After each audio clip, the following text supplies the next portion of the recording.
তুমি যদি বাইসন মেন্টালিটির কথা না শুনে থাকো তাহলে এটা অবশ্যই শোনো। জঙ্গলে যদি ঝড় আসে সবাই একটাই কাজ করে। জঙ্গলের সমস্ত প্রাণী নিজেকে বাঁচানোর জন্য ঝড় থেকে দূরে পালায়, একমাত্র বাইসন ছাড়া। বাইসন কি করে? বাইসন বেসিক্যালি ঝড়ের দিকে মুখ করে দাঁড়িয়ে যায়, বা বলতে পারো ঝড়ের দিকে এগিয়ে যায়। ফলে বাইসনকে অল্প সময়ের জন্য ঝড়ের মধ্যে থাকতে হয়। বাইসন খুব তাড়াতাড়ি ঝড়কে ক্রস করে ফেলে। আর যারা ঝড় থেকে দূরে পালায় তাদের দিক আর ঝড়ের দিক একই দিকে হওয়ার জন্য তাদেরকে অনেকটা বেশি সময় ধরে ঝড়ের মধ্যে থাকতে হয়। অদ্ভুত ব্যাপার হলো, আমি এই ব্যাপারটিকে গুগল করে দেখলাম, বাইসনের ব্যাপারটি বেসিক্যালি সত্য। আর বাইসনের এই ঘটনা থেকে একটা কথা এসেছে যার নাম বাইসন মেন্টালিটি।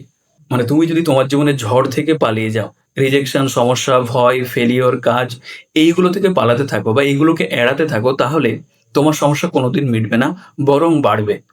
কিন্তু তুমি যদি ঝড়ের দিকে মুখ করে দাঁড়াও, তোমার সমস্যাগুলোকে ফেস করো, দেখবে ঝড় কেটে গেছে, তুমি জয়লাভ করেছো।